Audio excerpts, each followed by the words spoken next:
What is up, summoners, and welcome to another episode of the Nexus Podcast. This week, we are doing Pro Tour picks, and we're asking the question, what should I play? All right, boys, how's it going? How you doing, Harry? Not bad, my friend. Not bad. Another day, another dollar. How's your week of testing been? You've been testing with a lot of people this week in preparation for the upcoming tournament. Yeah, including yourself. You've been trying a few new techers, and it's been very entertaining. Yeah, very good week, I think. And 2 weeks away from the PT. It's less than that game. Now. It's more like 10 days by the time this comes out. So yeah, what about you, Kieran? Have you been getting some testing in?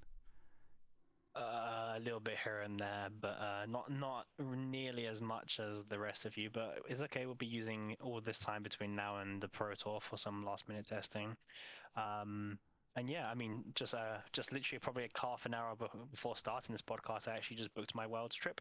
I was fortunate to get my invite from the first Pro Tour, so that's all booked and settled in now. So, and hopefully you guys will be following suit very soon.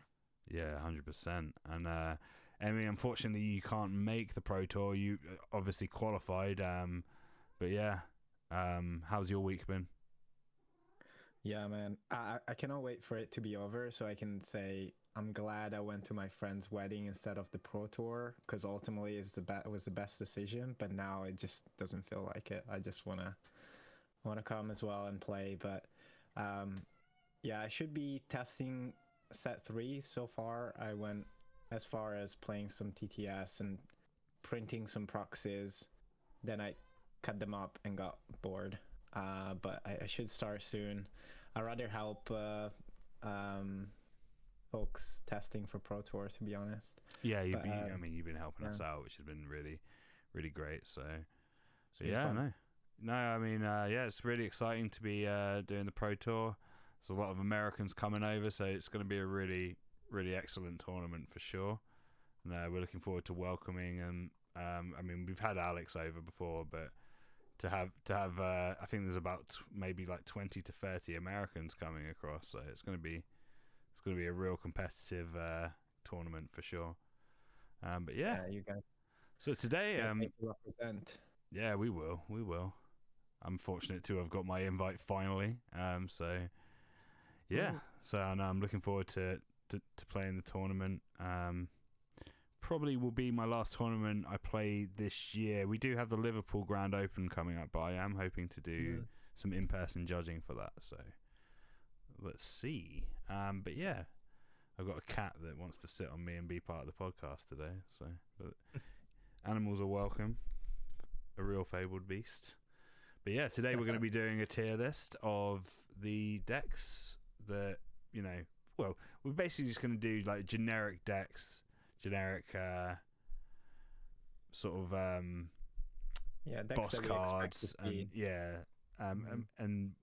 we're basically going to do a tier list and pretty much discuss the decks really and what we think our picks might be for the Pro Tour. So yeah, let's get into it now. Okay, so we're going to do a tier list of our Pro Tour picks. It's not necessarily going to be all good. Just we're going through sort of decks that are most commonly played. But yeah, let's have a look. We'll start off with. I'll start, and I'll go with yellow Fabled Beasts, and I guess kind of like Blessed Cathedral, 2 costs, these kind of aggro aggressive builds. So in all honesty, I mean, I've tested quite a lot with Harry.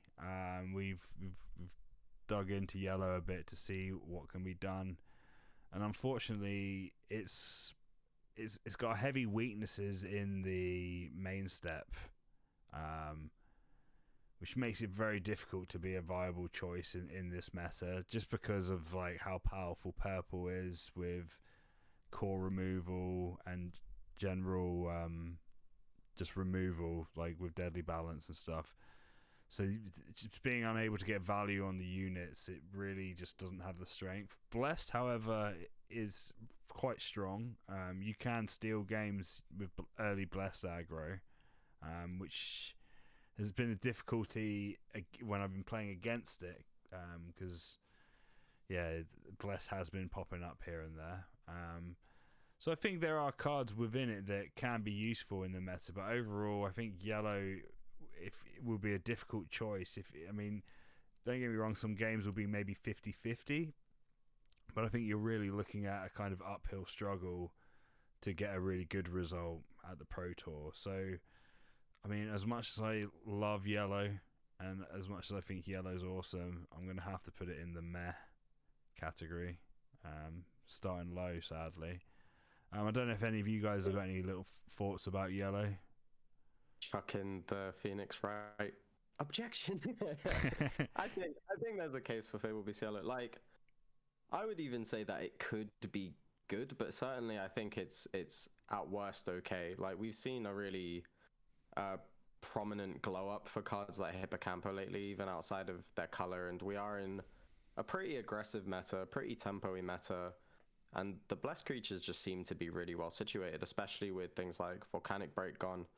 Now, obviously, Fabled Beast as a deck still kind of suffers from the same things it always did, in terms of you need to kind of high roll into your paradises and get things playing out smoothly. But I think just where the blessed creatures are situated right now, compared to maybe last format before the ban list, where it was Axbiter control and gaining a life didn't really do you a whole lot in that respect. Now gaining a life might stop you getting Thorn Prison GG'd against a lot of matchups. So I don't know.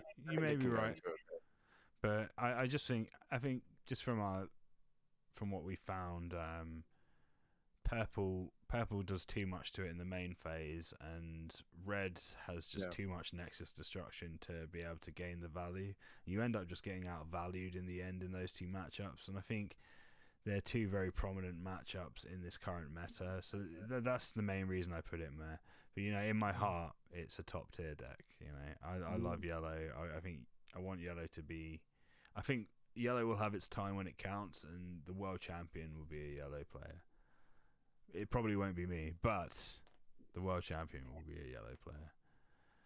But yeah, let's move on to the next. What about you, Harry? Which deck do you want to choose, and which tier would you like to put it in? Okay, well, I'll choose Soul Control, as it were.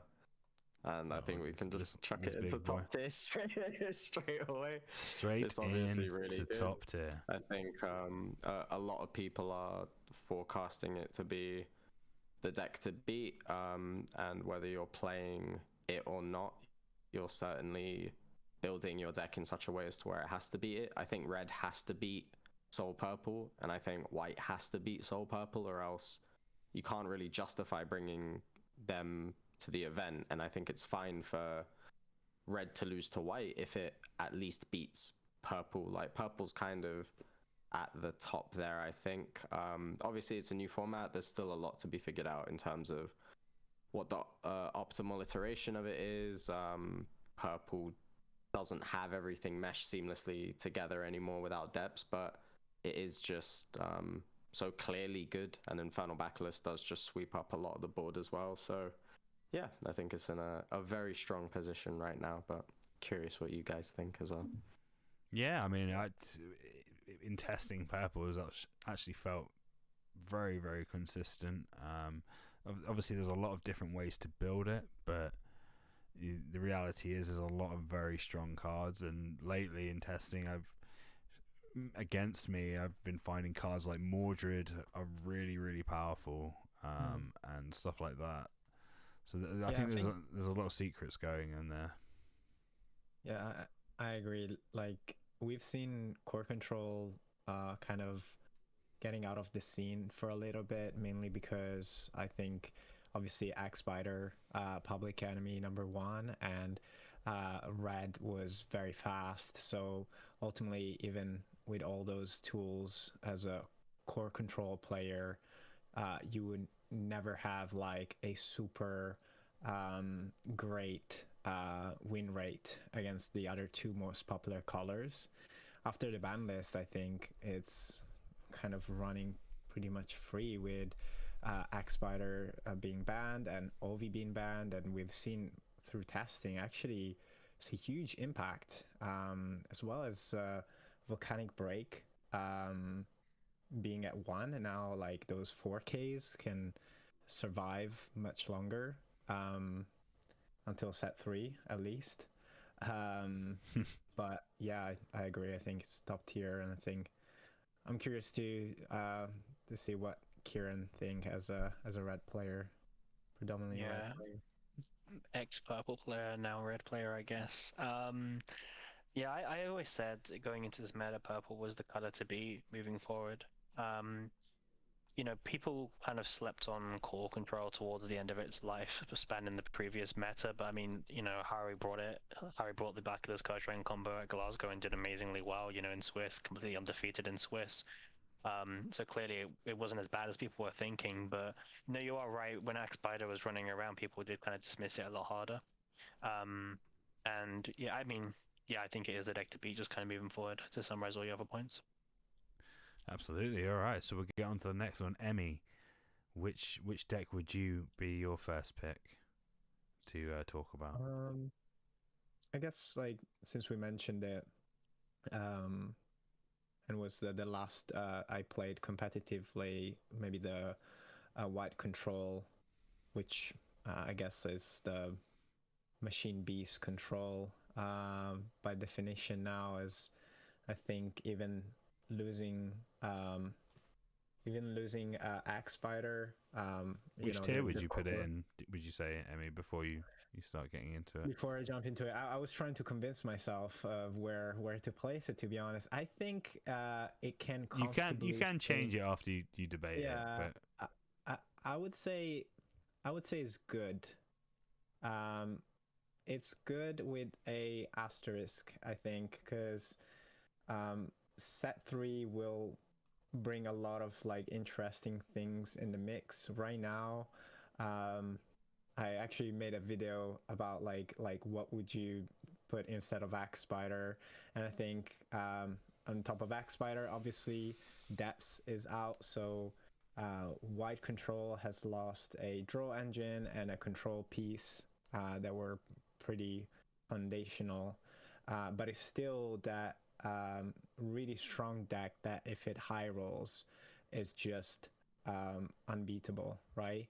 I think with Axe Spider and Depths, maybe you had a 25% chance of bricking, 25% of chance of being fair, and 50% chance of just winning. Now those proportions are completely changed in my eyes. I think the chance of bricking is a bit higher if you want to stay on a pure White Control Machine Beast.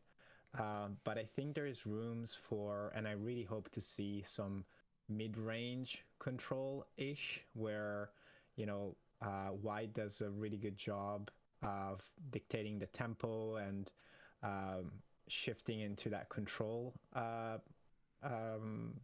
play.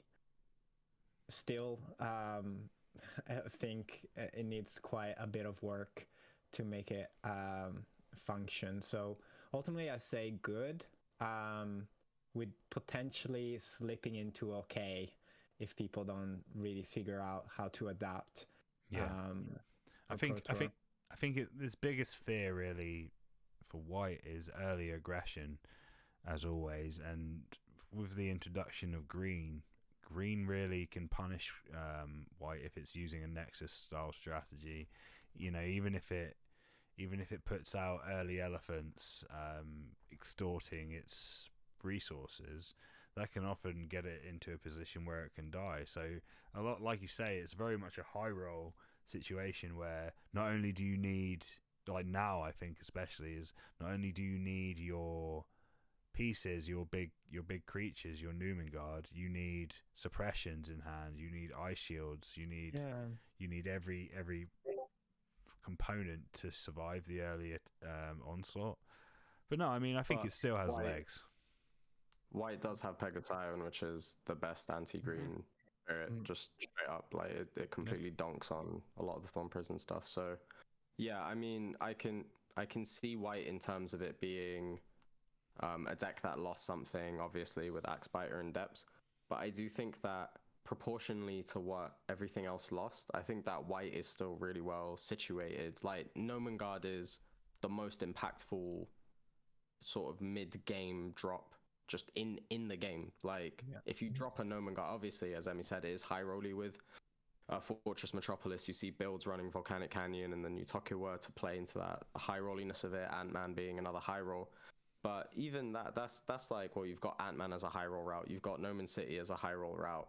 That's a lot of chances of getting the high roll to then just go into Nomengard. If you're playing Nomengard turn 2 or 3, like, you're just steamrolling a lot of decks that exist.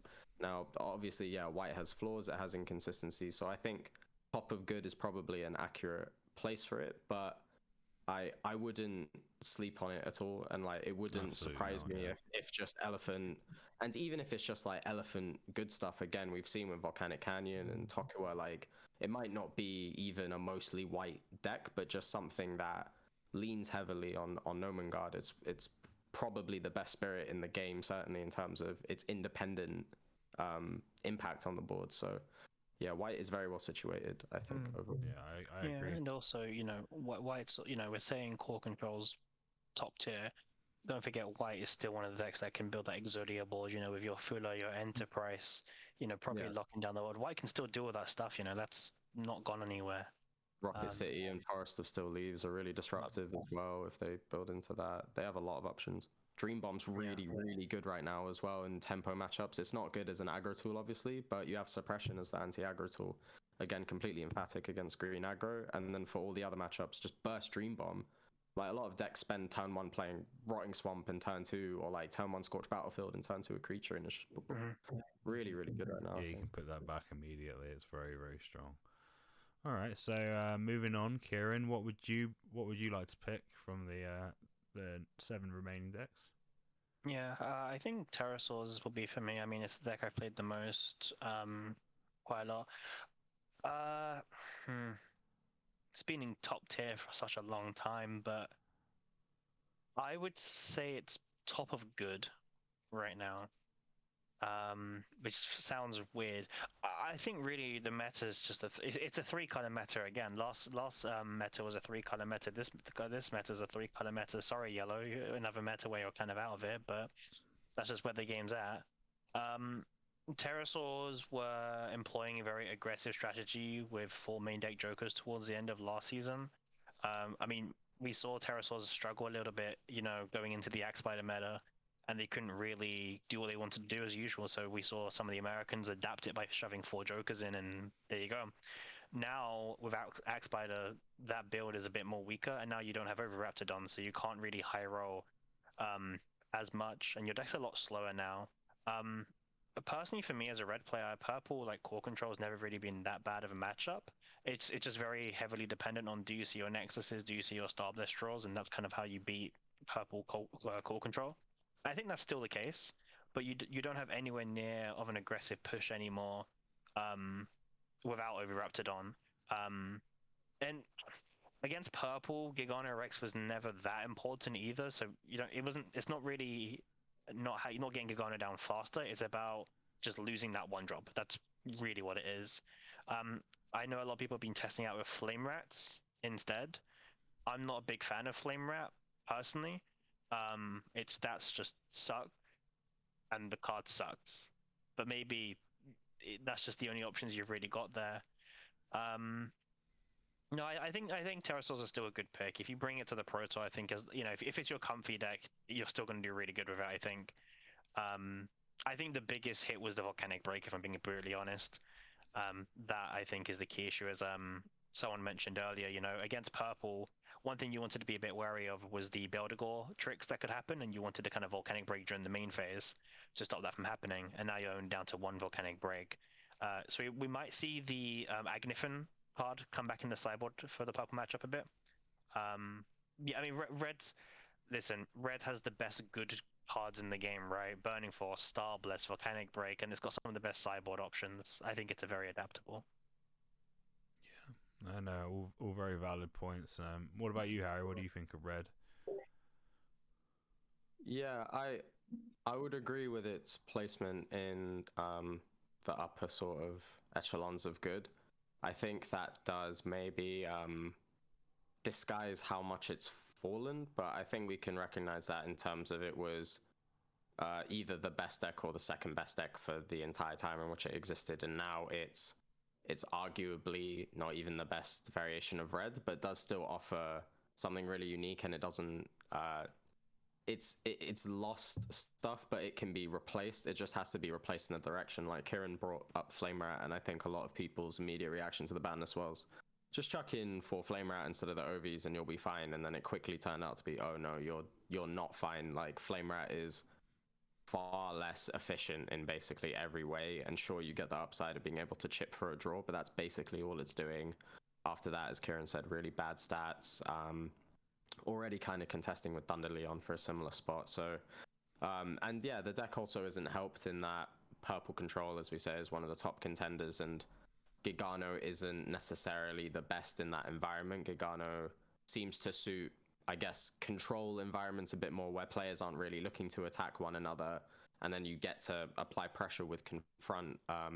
Whereas now it's questionable if Gigano is even preferable compared to obviously Nova in some instances, but even something like Dragno King, just being able to come down, kill their assassin or Ant-Man, just get the reduction off the board, 5k block or 1 core on the block to sponge something else. So I think, yeah, as Kieran said, red is adaptable. Red has always been probably the most adaptable color, and again, I think you just have to approach it really almost like a fresh slate and just think, well, I'm building this to beat purple, let's say. What stuff do I run to beat purple? What approach do I take in terms of building it as like aggro or tempo or control? I think all of it kind of needs to be redefined, but if someone does build into it, I trust Kieran will come through with the spice. But you know, those seasoned Terra players that will come and meet the challenge of the new meta game, I think they'll be heavily rewarded for it. It's still really good. All right, so moving on to the next one. I'm gonna pick green control, I guess we could call this yeah one.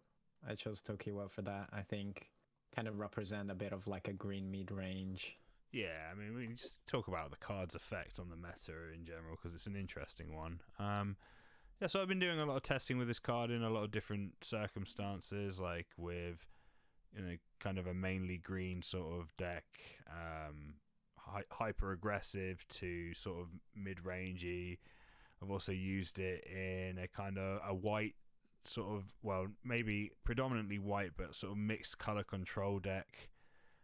Pretty much using Volcanic Canyon to kind of utilize placing it in your drop, and then, you know, essentially drawing 2 cards in your main step if you're able to recoup it on the premise that your opponent's hand is bigger than yours, which generally right now in white control and green, that's normally the case if you're playing against red and purple and even yellow. So yeah, no, I think this card's very impactful. Gale 2 is extremely strong. It's kind of, Gale 2 is kind of a label like you cannot block this if there's a lot of stuff to come after the attack. So I've been finding that the card itself gets a lot of damage through. But green control in general, I think, has sadly suffered from the depths ban, because before depths was gone, it was kind of its bread and butter. You know, it rests cards, and that would allow it to, you know, to immediately draw. So having that impact was unbelievable. You know, so two depths down, for example, and then you play Thorn Prison, rest 2 cards, and you draw 1 for each of the depths. That's, you know, plussing 3 basically, you know, with 1 card. I mean, it was unbelievable. But now it's lost that draw power. It's kind of lost its momentum, and I just don't think it has enough to hold off purple core control, white control, or even red. I mean, the best variations I've seen use Numengard anyway, so OK might be being a bit fair to it, to be honest, because it might be in the mare category as far as this Pro Tour goes. But yeah, I don't know if you guys have tested against green control, but I don't know how you feel about it. But I haven't had any issues playing against it with any deck so far. So it could go into cheeky. I think like obviously ramp green is an archetype, and they are able to do multicolored strats. There are cards that build into it quite nicely. Like Smag is really good in green because you have a lot of consistency in terms of the turn 1 ramp, and you're often resource deficient anyway. But I think, you know, we've probably all built ramp green decks and really enjoyed it, and it feels good to just go like turn 1 ramp, turn 2 ramp. We would joke that Nomengard and Turbo Rex are the best green spirits because they just come down. But I think a big issue with this deck would always just be, well, if I'm a 3-color ramp green deck, why aren't I just playing a 2-color deck where I then have discount for the other things that I'm ramping into anyway? And I think that that's not been helped by, as you said, the banning of Depths. As Depths was really like, oh, well, I'll draw the cards from Depths and I'll run the Nomengards and life will be good. And now it's like, oh, well, you know, it might just be not worth the squeeze. But yeah, I mean, yeah. I've played against a few decks which utilize kind of like the Rooster card and the 7-cost Tokiwa and stuff, and it just doesn't seem very impactful. You know, they're top decking by turn 6 or 7 generally, and at that point, most other decks have much more utility, easily accessible at this point. So yeah, I don't get me wrong, it can definitely steal wins, and I think early game pressure using Fawn Prison and resting stuff can really catch people out, especially at this meta. But I think there is better iterations of green that we'll probably get into later on in the tier list. But yeah, well, anyone else got any thoughts on green control? Yeah, I think looking at this list, I think personally I would say even yellow Fabled Beast is higher ranked than green. This kind of variation of green, personally. Yeah, you might be right actually. I might be being too fair on this. So maybe as yellow was my pick, we can just do a simple switch. And that would probably I would rate that. Yeah. That would probably make more sense in the if we're putting it into context with the other decks. All right, guys. So we've done the first 5, and we're going to get into the next 5. And I'm going to ask Harry, which deck would you like to talk about next? Ooh, okay. I think I'm gonna go for Nova, and I think I might need your man's help just because I might slyly go for it to be top tier. You know, I think it is really, really good right now. But all right, explain. I guess if we're being a bit more humble, Siegworm in top tier. You need to explain yourself. It's really good. Like again, so to say, as we said earlier, Soul Purple is probably the definitive deck to beat, and again, red can be built to beat it. And in a lot of those card by card comparisons between Terra and Star Dragons, I think the Star Dragons wins out now. Like last format, Nexus Hazard was much cheaper to cast, which made it much more viable and a better card overall. But now you'd just much rather Andromeda a lot of the time. The Hazard is costing 4 or so to pay. It's just not as good as it was, but it still is good, but it's just not as good. And similarly with Gigano, a lot of decks are tapping sideways, attacking you, or in quite an aggressive tempo-y format overall. Big Sieg is very emphatic as a response to all of that. Red also lost Volcanic Break, which makes it much less able in the general red sense to deal with mid-range boards. You have Flamefish, but aside from that, it is lacking, and Big Sieg just plugs a lot of those gaps. Like, the deck hasn't gotten any worse, it's only gotten better, and the loss of Axe Biter being probably its biggest foe, like it still struggles against Enterprise, but a lot of the whites aren't running for Enterprise, they're running like 2. And then even if they do get it out, all right, they might have it out, you probably lose, but you should probably beat everything else. Like, your purple matchup is good, all your aggro matchups are good, your yellow matchup is just a walk in the park. So and your Terra matchup, importantly, is pretty good as well. Like, I think the Terra will try to race the Star Dragons, but if the Star Dragons manages to get into the combo early enough. Again, they have the same defensive tools to just sit on Dino Man. The red draw spells even are really good right now because Rocket City doesn't seem to be in the main deck of a lot of whites necessarily. So yeah, I think that Big Sieg is, if there were to be like a sleeper deck, I think Star Dragons is definitely up there. It only really suffers to control white, and the players who play Star Dragons, you know, dedicatedly, like we've met a couple who get like top 16 or better at basically every GO they go to, and they're the Star Dragons player. Like they're going to be licking their lips right now. I think this is a really good setup for them. Interesting. Well, what about you, Emmy? What do you think of Star Dragons? Have you had much experience with it? Yeah, by the way, every time I look at on the right, I'm looking at list or cards. I'm not just zoning out for people watching. He's just got a mirror there. He's so handsome. He's just like, whoa. Is that me? Is that me? We had a Nova list in Glasgow, right? Like that was like super interesting. And was that Enoch's list? Huh? Is that Enoch's list you talking about? So. Yeah, 10th place. Yes. Yeah, I lost to that list. It was insane. And we had an insane game. Like, shout out to him. So like, yeah, he missed top 8 just for the tiebreakers, right? But probably my fault. Yeah, exactly. But I agree with a lot of points that Harry raised. I think without giving too many secret techs away, what I would ask to Harry is like, how do you justify that top tier with like some choices? Like give the people watching like what's the idea behind like it being top tier? What should they think about? Well, it's quite simple really on a fundamental sort of level. Big Sieg tears through most of the game, and it's only really Enterprise that stops it in that way. So I'm sure people could think of techs around Enterprise, but I will say as well, when it comes to Star Dragons, another thing that quite uniquely disposes it compared to Terra is that you don't have any of the conflict when it comes to running cards of other subtypes. Like with Terra, you do have to be quite meticulous in terms of running. Like you might still run non-Emperor Beasts or Terrasaurs, but there's obviously a clear disincentivization to do so. Whereas with Star Dragons, you can run even off-color stuff. Like Bacillus is a pretty common card to run in Star Dragons. We've seen that in lists for a long time. You can run like Ant-Man and stuff to ramp into your higher top end. You can run even stuff like Pegasiron and Turbo Rex to force them to attack you to put you into big bang range.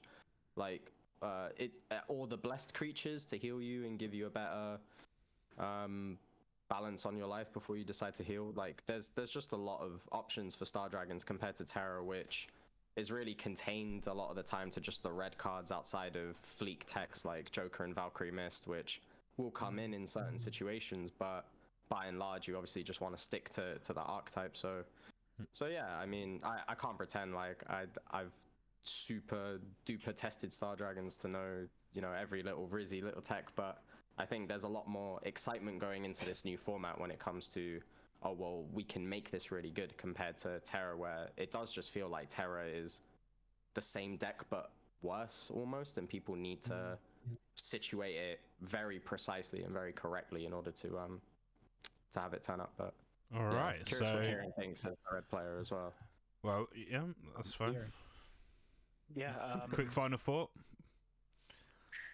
I would rather final sentence is I'd rather take Nova than Terrasaurs. Oh, there you go. Okay, so maybe it is correct in the top tier spot with the red player saying that. But yeah, so Kieran, what would you actually pick out of these last 4? I know you've played one of them before, so maybe you could talk about white that. Aggro. Yeah. So where would you place this in the format for Pro Tour? I'll put it good. Put it bottom of good for now. Oh wow. Okay, interesting. This list could be adjusted quite a like the good tiers could be moved a little bit. I like white aggro a lot in this meta. You know, if you look at the ban list, it didn't get a single card hit, obviously.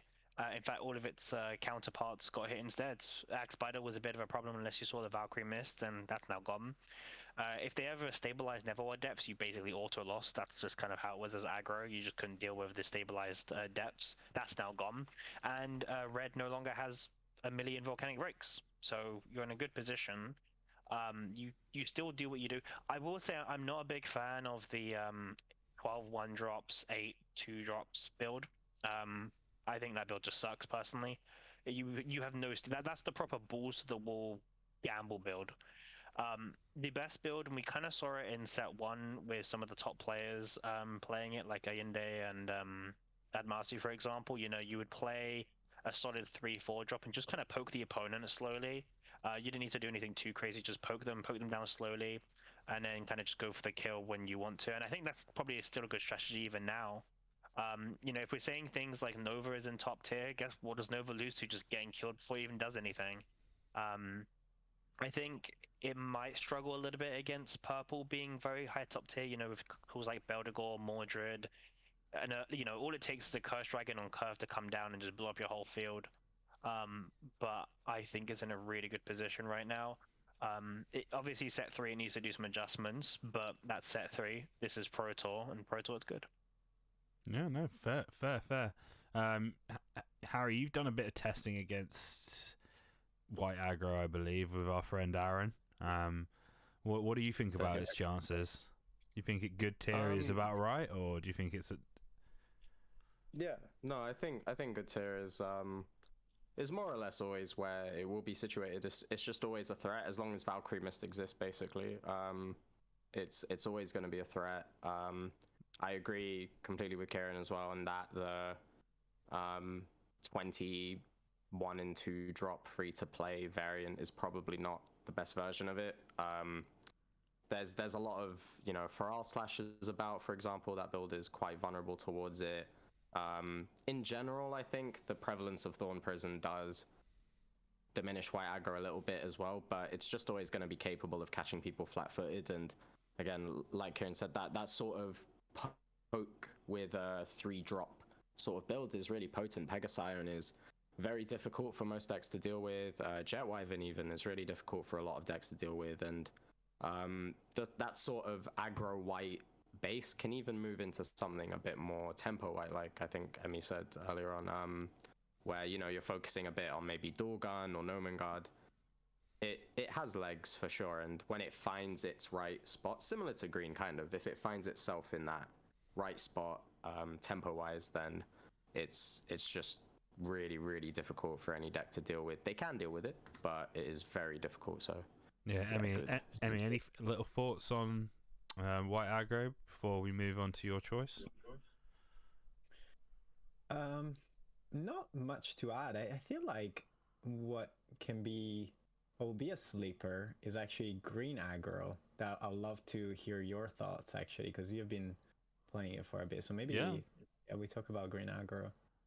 Yeah, I mean, we can go to me first. So green aggro, I have been testing it for maybe not quite a week, but quite vigorously. I mean, there's a lot of good options in green, but I'm gonna put it in cheeky because I think it's the kind of deck that can catch people out. Honestly,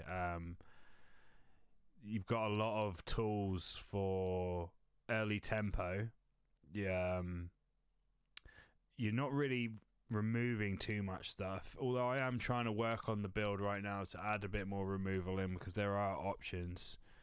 However, yeah, I mean, you can just catch people off guard, and I think the best defense with this deck is good offense, because you can put people in a position where they are fearing Thorn Prison, essentially.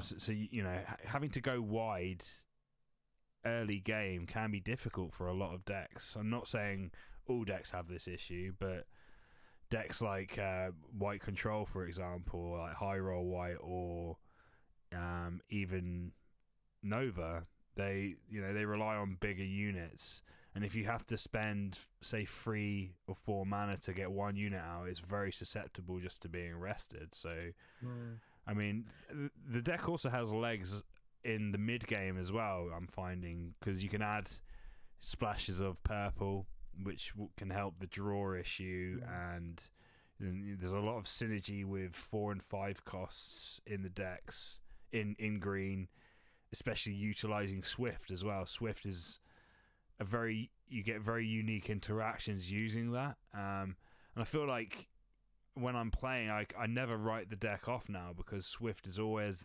has that option to be a last ditch effort, especially Scope Owl. What a card that is. That's incredible. Yeah, I mean, I chose Leaf Wolf because it's more emblematic for the Aggro. Oh yeah, absolutely, but yeah, I just want it for that Swift effect. Obviously, Scope Owl has been like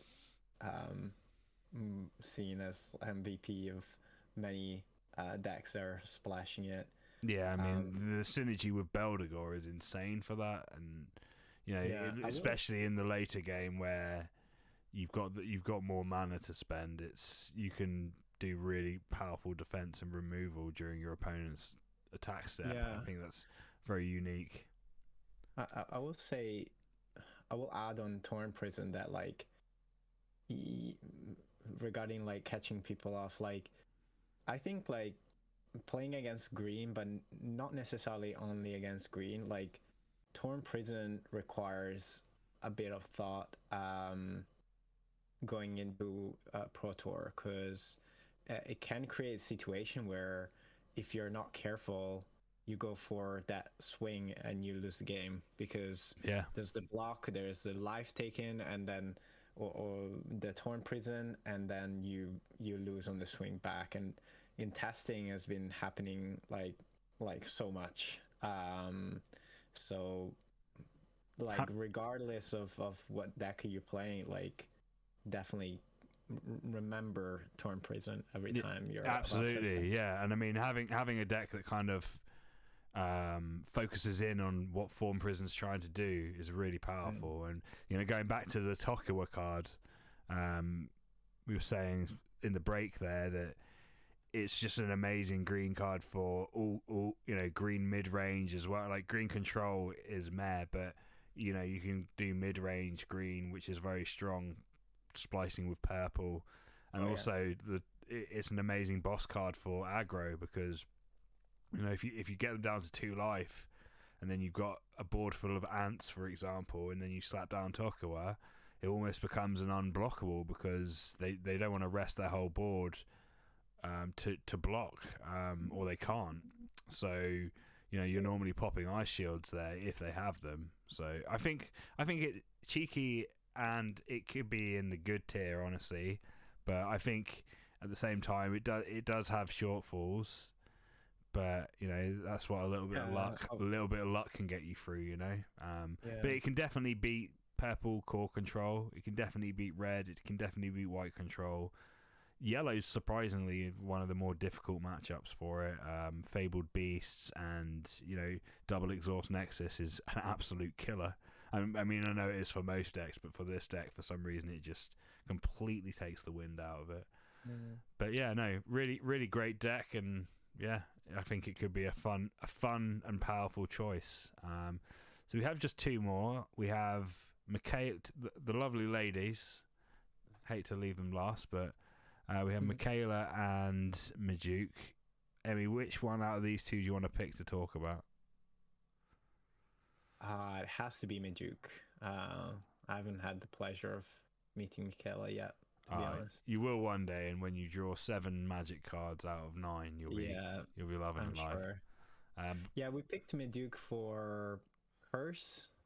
Yeah, curse, sort of curse, I guess, aggression, curse. Yeah.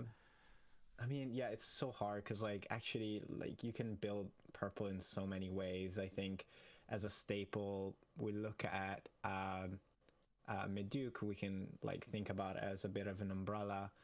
I will put it in okay. Above or below Fabled Beasts, would you say? Just, wow. Now that you draw that comparison, I'm thinking maybe it goes to good, to be honest. Yeah, I think Majuk is Fabled Eagle. Yeah, no, I would have, I think it's, last in good, or maybe before white aggro, yeah, something like that. Yeah. And the reasoning is mainly because, I mean, yeah, if Fabled Beast wasn't there, I would have probably been like top of okay. But it definitely goes in good. Don't get me wrong, Meduke as a card, I think, is one of the best card in Battle Spirits, 100%. Oh yeah, very, very strong. A fantastic card. And especially against like sort of brick wall control strategies, it's an absolute game turner if you bring her out. And they don't have the Dream Bomb or an answer to get rid of her. Throwing 1k curse units into your brick wall is just a nightmare to deal with, really. Yeah, and there's so many other things that like they can be used right now with Meduke, and it's just a card that when it comes down, it's just ominous. Like people are just scared, I think, because like there's too much text. No one understands what it actually does. I mean, since set 1, I've run multiple, almost 4 Dream Bombs in every deck because of the fear of Meduke just getting slammed down and just ruining my day. So that card is horrible, I think. But I think it's looking at... Oh, sorry, Harry. Go on. Go ahead. No, I guess it just depends on whether the discussion pertains to the boss monster or the things that get you there. Like when it comes to Meduke versus Infernal Curse, like you can run Meduke, but it kind of loses to Infernal Curse as well. However, if it's a discussion of Swamp versus Smoke, I think Rotting Swamp is just it's arguably the best Nexus in the game right now. Or from a neutral point of view, it's the best neutral Nexus in the game. It's just 0 mana when one of your creatures dies draws during your attack step. Like it's really, really good. And so what we call Meduke Purple is more just like playing into Swamp aggressively, which can backfire if you don't draw the Swamp, obviously, but it's also just very strong in terms of being able to quickly apply pressure and force the question. So yeah, it's definitely in good in my opinion. It might even be better than Soul Purple, arguably, but I think the jury's still out on that, and we'll see. It's almost got like a Dan Diner effect, right? You know, like when it comes down, it's very much like, have you got the answer? No. Oh, okay, you've lost. This kind of thing. Yeah, so. I think, I mean, you know, we're talking just about pure deck types here, and so we're not talking about like, you know, mixing colors or anything, but I actually think the best purple list is a hybrid list between the Curse and the Core Control kind of packages. Yeah, a pure dedicated Curse deck, maybe not so much, but I think the best purple deck is a hybrid. Yeah, that was the original intent for like placing it a bit lower than someone would expect, because if you run it pure Curse, we've seen like some, I don't know if you can call it aggro, but there were some aggro, but like more mid-range, you are targeted by those cards that we've seen play more and more, like Black Jaguar and Thunder Leon, that are just devastating because of the low BPs of all these Curse units. So I think like it comes a bit weaker if we look at specifically the Curse archetype, as Kieran was saying, just pure Curse. I'm sure we'll see definitely like mix of Core Control with a Meduke splash, because Meduke is just that good. I think. Okay. So your fans will play her. So yeah. No, I think she's a great card. I always enjoy playing her when I play purple as well. She's a nice side option, even for, say, if you're playing the Curse, the Core Control setup. You know, you can just add her in if you're playing against white control, for example, and it's a different sort of win condition. I think it's a very strong card, and yeah, no, she definitely has her place, and I think she'll get stronger as time goes on. You know, she'll always be relevant, which I think the same goes for a lot of the early set 1 X rares, to be honest. We got one more. Harry's had a bit of experience with this lovely lady. I'm a massive fan of Michaela myself. I've played her in Grand Opens and done okay with her. So where would you put Michaela in this meta? You know already where she is, man. She's in Cheeky, and I think that is top tip, right? Oh no, okay. And yeah, genuinely, I think that Michaela is quite cheeky. Like me and you, Josh, we tested quite a lot with yellow over the first couple weeks of the ban list coming out. Fell into the hopeless abyss of trying to get it to work, but I think the one sort of gleam of hope, if you will, chucking in Michaela into kind of aggressive rush yellow strategies, and obviously you're always whiffing the on summon. You're like revealing 7-8 cards and getting one spell, but just that tempo turn of playing her, getting the free to play spells for that turn is a lot. And you know, if you especially especially if the mana's low between both players, you know, like Michaela with 4 cores at that point, you've got such a huge advantage, especially with a little Caladrius on the go. Yeah, if it's stretched out wide, and you know, you've got Exhaust Nexuses to cast, you've got Clavis to add Exhaust Nexuses back off the Michaela, so God Slaying as well is really powerful. Yeah, it's got legs for sure. I think it still suffers in the way that it's always kind of suffered in terms of being a very combo-oriented archetype, where now you have stuff like Dragonaga, Assassin, Worker Ant-Man, Hippocampo, Thunder Leon, you know, these cards that attack and provide the benefit immediately, compared to the Luster creatures being, again, like more combo-oriented in terms of their function, but that high roll can really pay off, and if you have the right setup go the right way, and you know, you're swinging with Shin and Gleam of Hope and draw and restand, can get very out of hand very quickly. Nothing better than the feeling when Shin goes unchecked.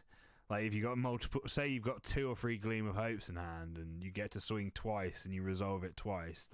That's almost a game-winning play right there. I've done it in tournament games where I've drawn 6 or 7 cards a turn, and it's just wild. And then you're getting them all back as well when you use them. So it's absolutely ridiculous. However, I should have added the copium tier here. Maybe that's what the cheeky tier secretly is. But yeah, no, the reality is like this guy, he still breathes over yellow. However, yellow does have good matchups. I think it's sad that it's in the okay tier, but it is the reality of things. But yeah, no. It's worth saying as well, like all of these decks can do well. Like I think, say, Fabled Beast Yellow, for example, could be a really brilliant choice if you're expecting a lot of aggro decks. Then you're just going to clobber them up as yellow, just healing constantly. So everything is viable for sure. It's just like absolutely, yeah. I mean, this sense that where we drank them. We only picked 10 for time's sake, but do you guys think that this is correct how we put it in the order? I mean, it looks pretty correct to me. I don't think there's anything. We did make a change midway through, but I think in reality this looks pretty good to me. I mean, honestly, like top tier and good tier are so close together. Like, you know, someone may look at this and be like, why is Nova in top tier and I don't know, Medusa in good tier or something? But top tier and good, either one of those 6 decks will take the Pro Tour. Yeah, 100%. I think it's a very actually balanced meta, and it's a shame that it was only for one tournament as opposed to a lot of the season. Obviously the ban list was only implemented after the final Grand Open, so I mean it is interesting to have mini metas like this, and obviously we're going to move into a completely new meta with the new set coming out, which we will be discussing soon on one of the next podcasts. I think next week's podcast will be well, I'm not sure actually what next week's podcast will be. The only way to find out is to watch. Yeah, exactly.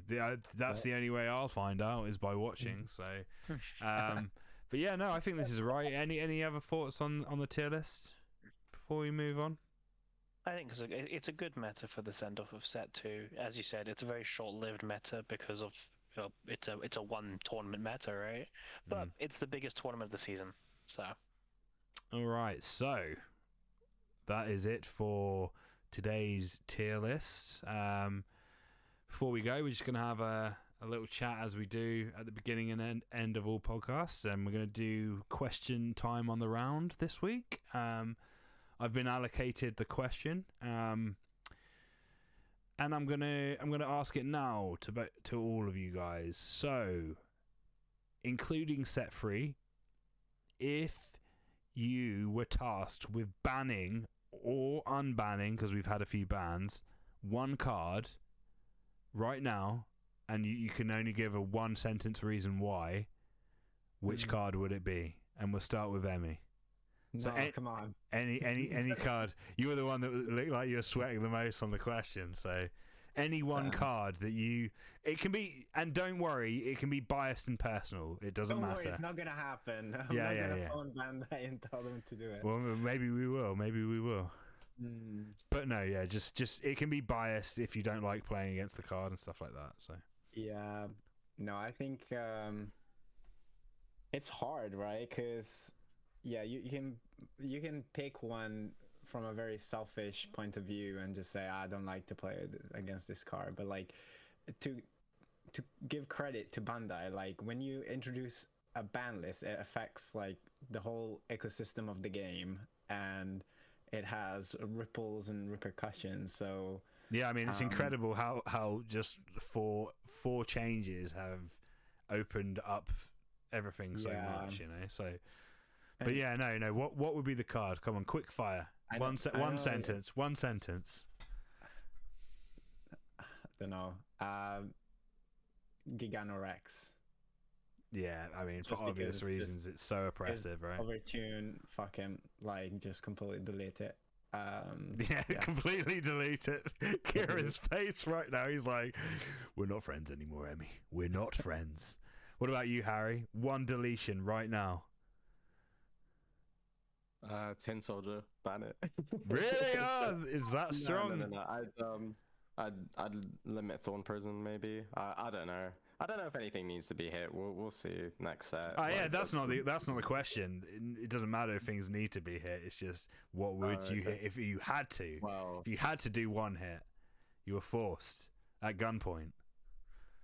At gunpoint, Nomengard maybe, or Bacillus maybe. Or ban Nomengard. Yeah, limit. Yeah, no, just get rid. Ban Bacillus then. I think banning Bacillus. Ban Bacillus. Oh, that is a big one. That would be a massive shake up, honestly. It would hurt. It would hurt me personally, but you know what? I think everyone would be like, oh, I don't have to worry about my board getting obliterated at win. That's true. It'd be PTSD therapy, I think, for a lot of people. So, what about you, Kieran? Ooh, at first I was going to go with Absolute Ice Shield just to shake it up a little bit. That would be crazy. All the games would be like 5 minutes long. Get rid of it. I'm actually going to say Black Lance. I think it's a very overtuned unit in the current meta. It's a body that draws 2, can recycle itself, is cheap, fits into Curse. It's a very overtuned spirit, I feel like. Yeah, no, 100%. Harry does wild things with that card when we play, so I can attest to that. But no, I'd get rid of the tarantula that makes you discard a card, because I just literally hate that being played on me. I hate that being played on me on turn 1. It's so like, I don't want to say it, but it's like if Small Dick Energy could be a card play, it would be that. It would be that. But that's just my opinion, of course. But yeah, no, that's about all we got time for, guys. Thanks very much if you've watched the whole podcast. Please like and subscribe. We're talking about new content and stuff. We're all quite focused on Pro Tour at the moment, but during Season 3, we are going to expand and try and bring as much great content to you as possible in hopes in the lead up to Worlds. Yeah, because we're all going to get there. We're all going to join Kieran. But yeah, thanks a lot, guys. Peace. Say bye, everyone. Ciao. See you next time.